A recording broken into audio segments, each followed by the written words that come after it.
नमस्कार मित्रांनो, पारू मालिकेच्या आजच्या भागात आपल्याला असं बघायला मिळालं होतं की आदित्य त्याच्या रूममध्ये आता सकाळी सकाळी उठून बसलेला असतो आणि त्याने त्याच्या डोळ्यांवरती पट्टी बांधलेली असते. तेवढ्यात तिथे पारू येते. पारू म्हणते, आदित्य सर, हे काय तुमच्या डोळ्यावरती पट्टी? आदित्य म्हणतो, हो, म्हणजे दरवर्षीची सवय आहे माझी. माझ्या वाढदिवसाच्या दिवशी ना मी आईचा चेहरा बघूनच दिवसाची सुरुवात करतो.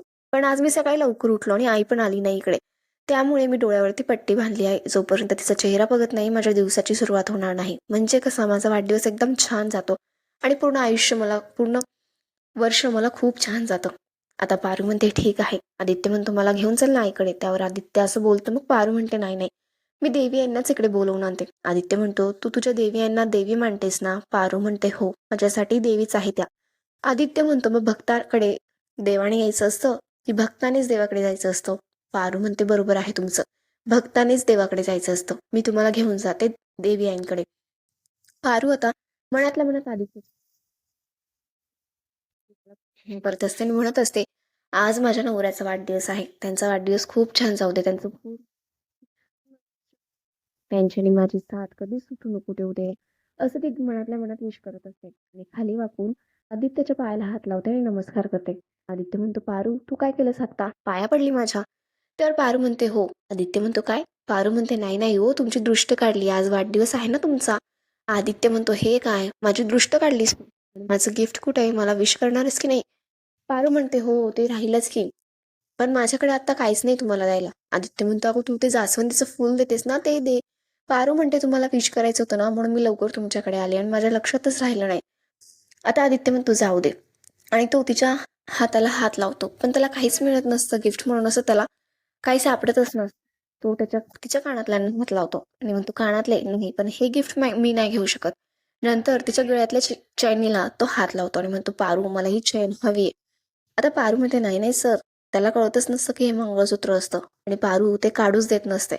आता जबरदस्तीने आदित्य म्हणत असतो, नाही ग पारू, हे चेन मला हवी. आणि पारू नाही म्हणत असते. तेवढ्यात आदित्यचा हात तिच्या हाताला लागलेला असतो आणि तिच्या बोटातली अंगठीला सुद्धा त्याने हात लावलेला असतो. तो म्हणतो, ठीक आहे, ही अंगठी तरी दे ना मला.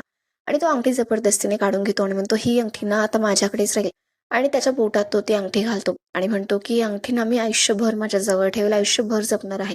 पारूला आता खूप आनंद झालेला असतो. ती म्हणते, वा आदित्य सर, तुम्ही माझ्याकडनं हक्काने तुमचं गिफ्ट मागून घेतलं आणि तेही तुम्ही आयुष्यभर सोबत ठेवणार आहात.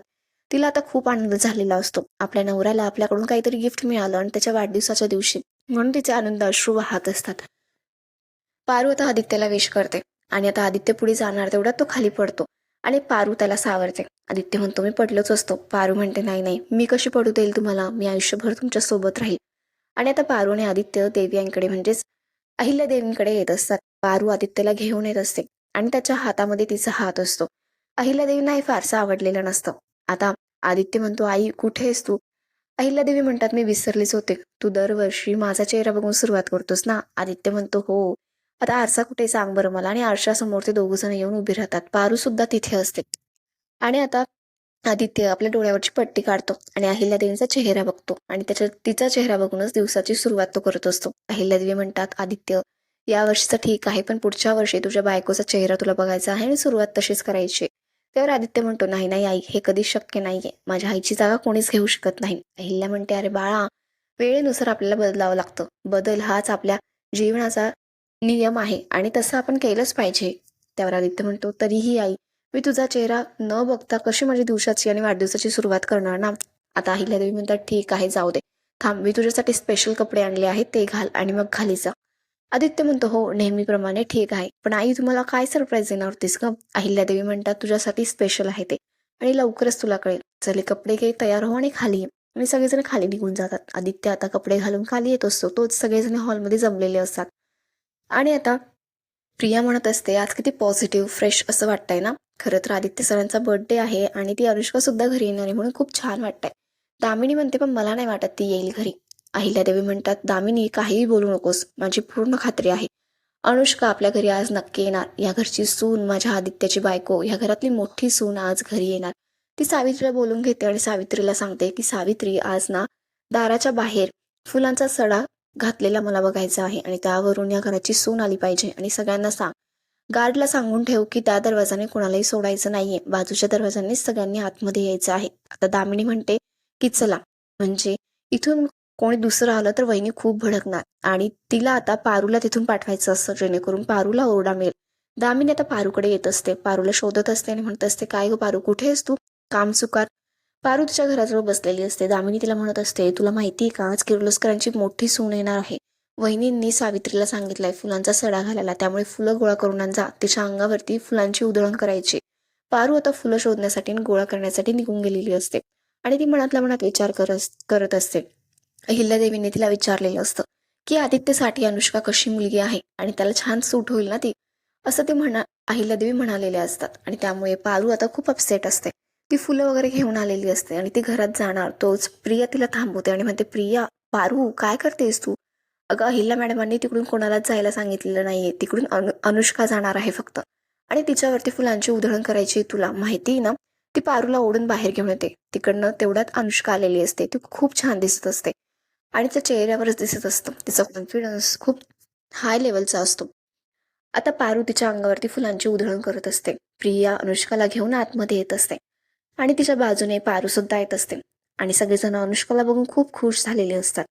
आता अनुष्का आतमध्ये येते आणि ती म्हणते की अहिल्या मॅम, श्रीकांत सर, एवढं मोठं ग्रँड वेलकम ना मी एक्सपेक्ट केलंच नव्हतं. अहिल्यादेवी म्हणतात की मला माहिती होतं तू नक्की येशील, तू मला निराश नाही करणार. त्यावर अनुष्का म्हणते, हो मॅम, मी इथे आले आहे, पण माझा निर्णय अजून झालेला नाहीये, मला थोडा वेळ हवा आहे. आता आदित्यला कळत नसतं की यांचं नेमकं कशाविषयी बोलणं चालू आहे ते. अहिल्यादेवींना वाटलेलं असतं की अनुष्का इथे आली आहे म्हणजे तिने स्वीकार केलेला आहे अहिल्यादेवींचं प्रपोजल आदित्यसोबत लग्न करण्याचं. पण अनुष्काने क्लिअर केलेलं असतं की मी अजूनही याचा विचार केलेला नाहीये आणि मला आदित्यसोबत एकट्यात बोलायचंय आणि तुमची परमिशन असेल तर मी त्याला बाहेर घेऊन जाऊ का? अहिल्यादेवी म्हणतात, हो घेऊन जा, तू जाऊ शकतेस. अहिल्यादेवींच्या सांगण्यावरून आता आदित्य आणि अनुष्का बाहेर गेलेले असतात. इकडे पारूला खूपच वाईट वाटत असतं. दामिनी म्हणते, मला नाही वाटत ही अनुष्का आपल्या आदित्यला होकार देईल ते. आणि आता सगळेच काळजीत पडलेले असतात. प्रिया म्हणते, अहिल्या मॅडम, मला नाही वाटत.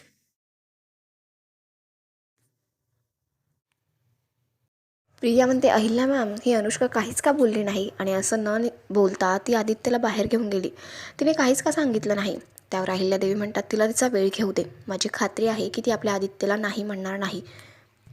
इकडे पारू किचनमध्ये सगळं काही आवरत असते. तेवढ्यात तिथे दामिनी येते आणि तिला म्हणत असते, काय काय पारू, तुझं लक्ष नाही आहे कामात सध्या, आणि इतकं हळूहळू करशील तर बाकीची कामं कोण करणार आहेत? त्यावर पारू म्हणते, दामिनी मॅडम, तुम्ही काळजी करू नका, मी सगळी कामं करते. त्यावर दामिनी म्हणते, मला काळजी करण्याची काहीही गरज नाही आहे, पण तुझ्यावर मी आज दुसरी जबाबदारी सोपवायला आली आहे. आज अनुष्का आणि आदित्य बाहेर गेले आहेत, म्हणजे अनुष्काच घेऊन गेली, तिचंच प्लॅनिंग आहे. पण तिथे जाऊन तुला सगळी अरेंजमेंट करायची आहे. आज आदित्यचा दिवस कसा स्पेशल होईल ना हे तुला बघायचं आहे.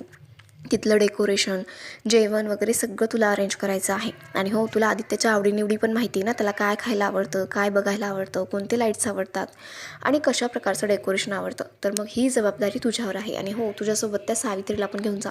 आजकाल तुमच्या दोघींचं काय चालू असतं ना, मला खरंच कळत नाही.